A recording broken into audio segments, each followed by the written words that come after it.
नमस्कार प्यारे बच्चों, छात्र छात्राओं को स्वागत है आपका एसआर साइंस स्टडी चैनल के ऊपर। देखिए, पिछले वीडियो में हमने पढ़ा था कि अम्लों की धातुओं के साथ अभिक्रिया, वह जो है इस वीडियो में हम पढ़ेंगे। देखिए, अम्लों और क्षारकों की आपस में अभिक्रिया, परस्पर अभिक्रिया, अर्थात हम पढ़ेंगे उदासीनीकरण अभिक्रिया। जब अम्ल और क्षारकों की आपस में अभिक्रिया होती है, जब अम्ल और क्षारकों की आपस में अभिक्रिया होती है तो देखिए क्या बनता है, लवण और जल प्राप्त होता है। कोई भी अम्ल हो, कोई भी क्षारक हो, यदि उनके बीच में रासायनिक अभिक्रिया होती है तो क्या प्राप्त होता है, संगत लवण, यानी उनका जो लवण है वह प्राप्त होता है और साथ में जल प्राप्त हो जाता है। देखिए, जब अम्ल और क्षारक की आपस में अभिक्रिया होती है तो ये क्या करते हैं, एक दूसरे के जो गुण हैं उनको नष्ट कर देते हैं। नष्ट करके क्या बना लेते हैं, लवण बना लेते हैं, अर्थात जो है उदासीन हो जाते हैं। तो हम देखेंगे जब जब अम्ल व क्षारक की परस्पर अभिक्रिया से ये एक दूसरे के गुणों को नष्ट कर देते हैं। जब अम्ल में क्षारक मिला दे या क्षारक में अम्ल मिला दे तो क्या होगा, ये जो है एक दूसरे के गुणों को नष्ट कर देंगे और क्या बना लेंगे, लवण और जल, यानी संगत लवण और जल प्राप्त हो जाएगा। इस अभिक्रिया को हम कहते हैं उदासीनीकरण। नाम से ही स्पष्ट होता है, उदासीन हो जाएंगे अर्थात लवण बन जाएंगे। तो ये क्या है, यह अभिक्रिया है उदासीनीकरण अभिक्रिया। देखिए, इसके उदाहरण हम देखेंगे। जब HCl क्या होता है, हाइड्रोक्लोरिक अम्ल। हाइड्रोक्लोरिक अम्ल की अभिक्रिया जब सोडियम हाइड्रोक्साइड से होती है, अर्थात यह है अम्ल, यह है क्षार। मैंने आपको बताया था सोडियम और Cl के बीच में मित्रता होती है। दोस्तों, ये पक्के हाथों हाथ नमक बना लेंगे। देखिए, लवण प्राप्त हो जाएगा, वह शेष क्या बचेगा, शेष जल बाहर निकल जाएगा। यहां से देखिए सोडियम प्लस Cl, तो ये बन गया NaCl। यहाँ पर एक H बच गया, यहाँ पर बच गया OH, तो ये प्राप्त हो गया H2O, जल प्राप्त हो गया है। फिर दूसरी अभिक्रिया में देखिए, HCl की अभिक्रिया होगी मैग्नीशियम हाइड्रोक्साइड के साथ में, मिल्क ऑफ मैग्नीशिया के साथ में होगी। देखिए क्या प्राप्त होगा, मैग्नीशियम की अभिक्रिया Cl के साथ में होगी, क्या प्राप्त होगा, MgCl2, मैग्नीशियम का लवण प्राप्त हो जाएगा, अर्थात संगत लवण प्राप्त हो जाएगा, वह जल बाहर निकल जाएगा। अर्थात जब अम्लों और क्षारकों की आपस में अभिक्रिया होती है तो संगत लवण और जल प्राप्त होता है और साथ ही ये क्या करते हैं, एक दूसरे के जो गुण हैं उनको नष्ट कर देंगे, अर्थात न तो अम्ल रहेगा न ही क्षार रहेगा। क्या प्राप्त हो जाएगा, लवण प्राप्त हो जाएगा। इस अभिक्रिया को हम कहते हैं उदासीनीकरण अभिक्रिया।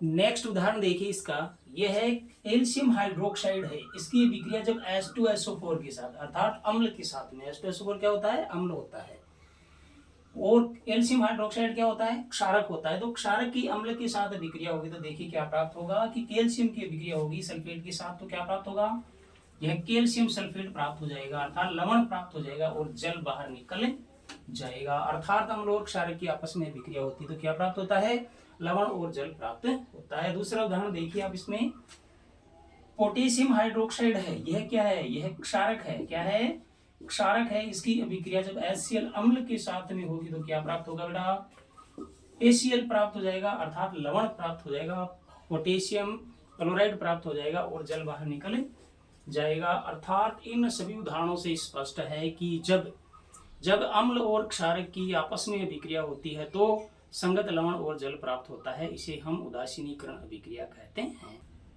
फिर हम देखेंगे अम्लों की धातु कार्बोनेटों व हाइड्रोजन कार्बोनेटों के साथ में, कि अम्लों की धातु कार्बोनेटों और धातु हाइड्रोजन कार्बोनेटों के साथ में अभिक्रिया होती है तो क्या प्राप्त होता है। इसको समझने से पहले हम क्या समझेंगे कि धातु के कार्बोनेट क्या होते हैं।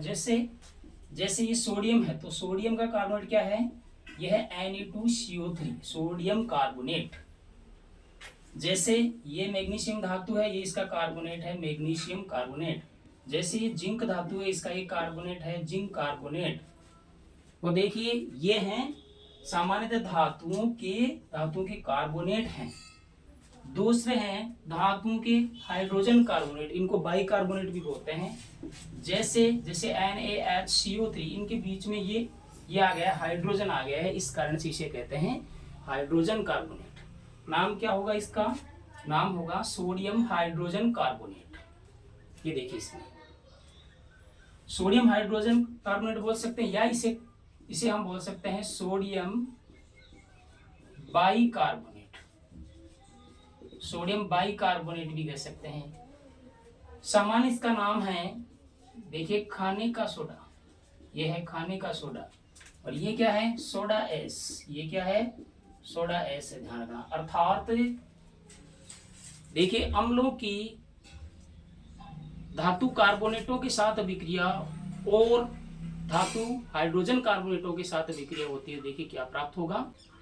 यह है धातु का कार्बोनेट, सोडियम कार्बोनेट की अभिक्रिया जब HCl के साथ में होगी। HCl क्या है, HCl अम्ल होता है, अर्थात धातु के कार्बोनेटों की अभिक्रिया जब अम्लों के साथ में होगी, देखिए क्या प्राप्त होगा। मैंने आपको बताया था, सोडियम और Cl जहां भी हो हाथों हाथ NaCl बना लेते हैं, लवण प्राप्त होगा। क्या प्राप्त होगा, संगत जो भी लवण बनेगा वह लवण प्राप्त हो जाएगा।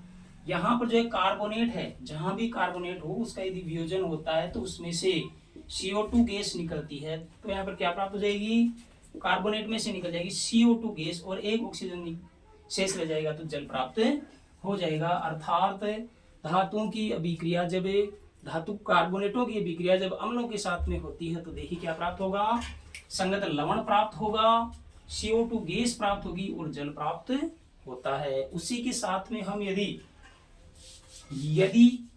अम्लों की अभिक्रिया धातु के हाइड्रोजन कार्बोनेटों के साथ में करें, ये क्या है, सोडियम हाइड्रोजन कार्बोनेट है, यदि इसके साथ में अभिक्रिया हो तो देखिए क्या प्राप्त होगा, सोडियम बाइकार्बोनेट भी कहते हैं इसे।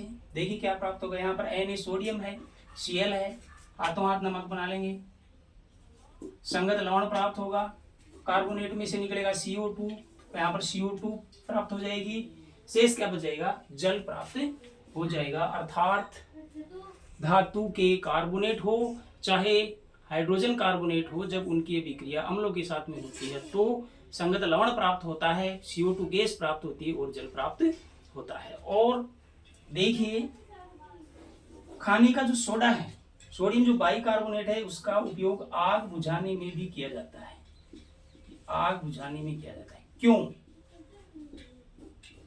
रीजन क्या है, रीजन यह है कि जब सोडियम हाइड्रोजन कार्बोनेट को वियोजन जब होता है तो उसमें से CO2 गैस निकलती है और CO2 गैस क्या करती है, आग को बुझाने का कार्य करती है। इसीलिए सोडियम बाइकार्बोनेट अर्थात खाने का जो सोडा है उसका उपयोग जो है आग बुझाने में भी किया जाता है। तो इन सभी से स्पष्ट है कि धातु कार्बोनेट हो चाहे हाइड्रोजन कार्बोनेट हो, उनके साथ में जब अम्लों की अभिक्रिया होती है तो संगत लवण प्राप्त होता है, CO2 गैस प्राप्त होती है और जल बाहर निकल जाता है। अम्लों की धात्विक ऑक्साइडों के साथ अभिक्रिया, धात्विक ऑक्साइड क्या होते हैं, धातु के ऑक्साइड, जैसे MgO, यह क्या है, एक धातु का ऑक्साइड है, ध्यान रखना। जैसे ZnO, जैसे CaO, ये सभी क्या हैं, धातुओं की जब ऑक्सीजन के साथ में विक्रिया होती है तो धातु के ऑक्साइड प्राप्त होते हैं। अर्थात ये सभी क्या हैं, ये सभी हैं धात्विक ऑक्साइड हैं।